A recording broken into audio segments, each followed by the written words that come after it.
16 people with us, there should be 3 or 4 people at a table. If there are already 3 or 4 people at a table, choose a different table. Because we want to see what's at all the tables. Did everyone hear that? Mm-hmm. How many at a table? 3. All right, very good. Dad, did you bring your own lunch? No. Oh, you're supposed to. That's all right. You can show me. Okay.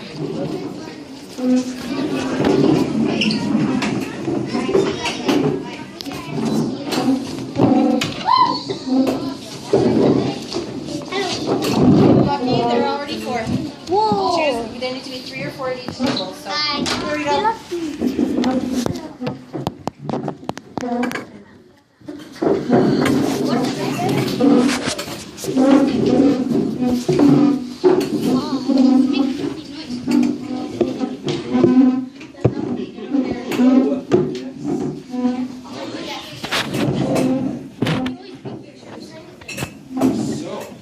Welcome everyone. Class is called History Happened Here. And so we're going to learn about history, the story of St. Paul's side. But the first history I want to talk about is your own history. And so I want to find out how you've changed from 5 years ago to today. Because how old are you now? 9, 10.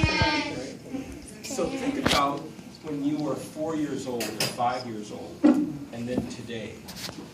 How have you changed? What ways have you changed? You got smarter. Taller. You know more things, did you say? Got new stuff. You have new stuff or you learn new stuff? No, like you have new stuff. You have new stuff, different stuff. You grew. You grew up. New technology. And meaning like you know more technology, the new technology. So you can tell me all this, but how could you actually prove it to me? So I'm listening here. How can you prove it? We're going to look at 5 ways that you can prove how you've changed over time. The first way is through photographs. How could photographs tell me that you've changed from 5 years ago to today? That's my friend. Oh, yes. My connection. Say that again. You look younger and older, like look at a photograph. Very good. I look at a photograph of you 5 years ago and one today. How could that tell me you've changed? Because you were shorter and your face was different, and the other face is more different. Excellent, right? So you're shorter, face is different, and now it's older, larger, different. And the picture is the same color instead of black and white. And for this one, yes, I'm talking about you. If there's a picture of you, but you're right. Exactly. So let's look at these 2 photographs. And this is of Michelina. You learned about her in the kitchen in the house. So here's a picture of her when she's 11. And here's a picture of her 10 years later. She's 21. So these 2 pictures tell us that she's changed. What kinds of things do you think? Because she's different by her age, actually. And what? She leaves. How do you know? How do you think she's married someone? How do you know that? It's like she's with a man. Right. And so, what would really prove it is a picture of their what? Like that. Right. So, those kinds of pictures, very good. What else is different about her?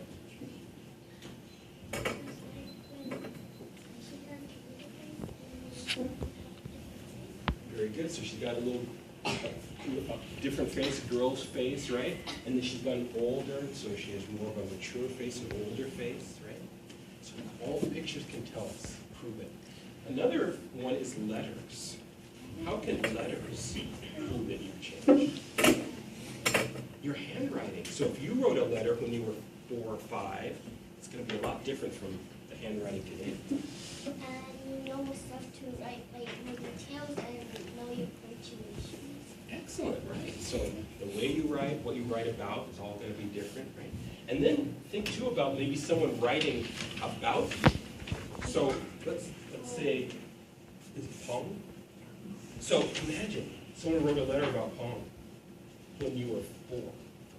And they're like, oh, Pong, he's walking around, and Pong, he's learning new things, and he's got this new toy that he just loves, and he can't get away from that toy. You try to take that toy away from him, he's just so upset. You should see Pong. And then we see a letter about you today. Right? It's like, it is incredible. Pong is so smart.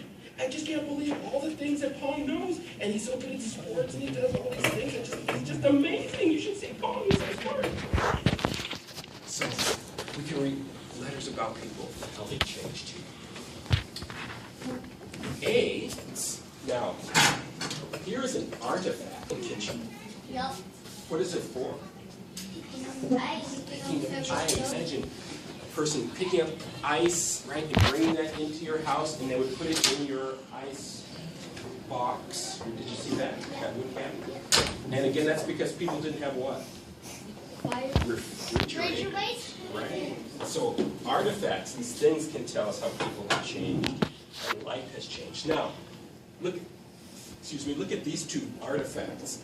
If the person that uses this used to use this, what do those artifacts tell us about that person? What's changed about that person? They don't ride tricycle anymore. Which means they are Grown up. they're grown up. They've grown up. They're older. They for the tricycle is when they learned how to ride the bike that's 2 years, and now they grew up to the one that will. Yeah, so they got the ability, better ability. They've got better what? Balance and stronger, things like that. Right? The D is for documents, right? And so a growth chart could be a document, right? It could show us. Let me have you stand up.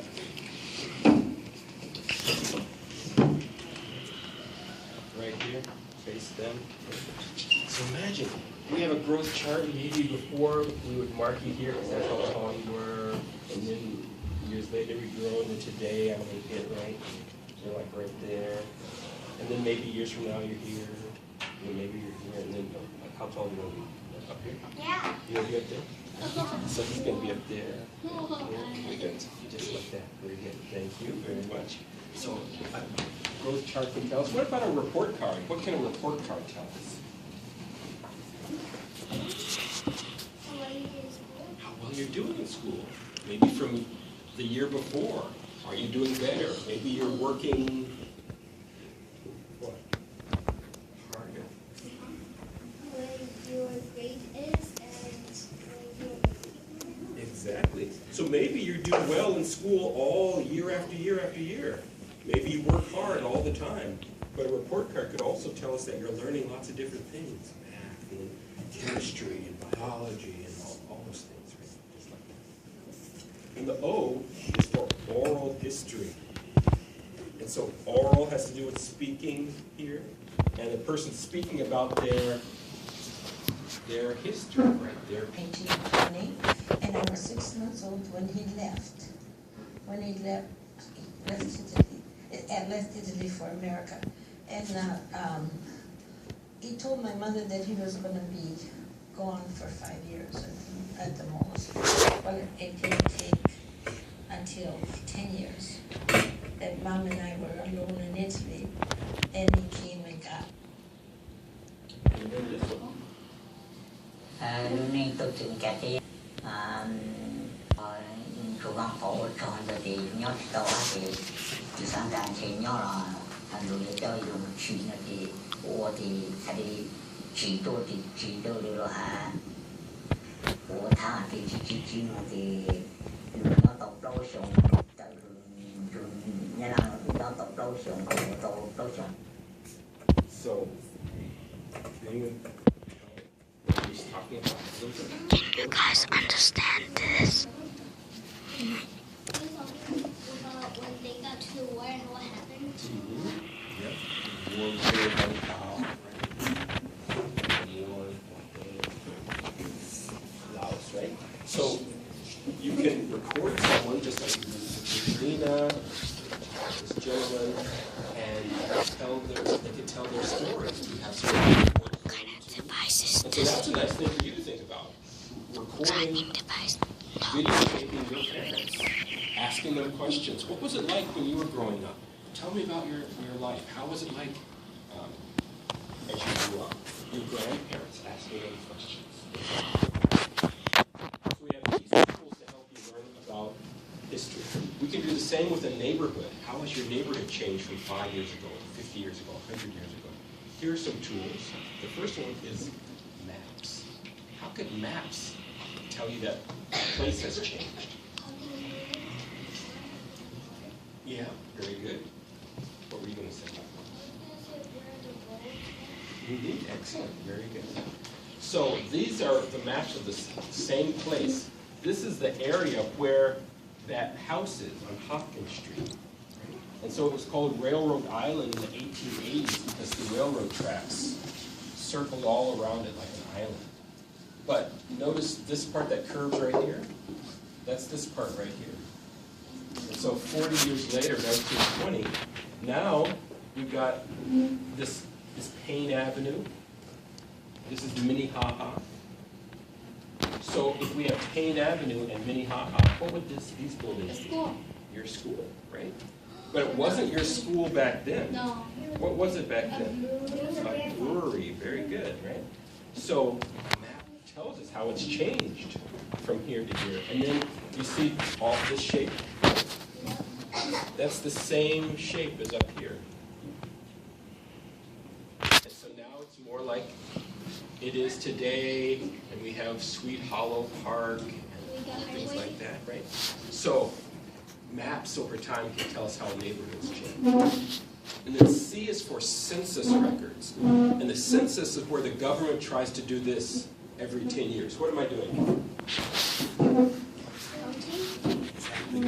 So the government tries to count everybody in the country, and they go through neighborhoods too. So in this census record from the year 1900, so over 100 years ago, we have Hopkins Street.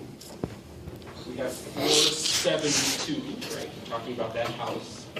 The name is Schumacher. And he's from where? Can you even read that? Germany? Germany. Very good. So that's the family that built the house. Then we go 30 years later.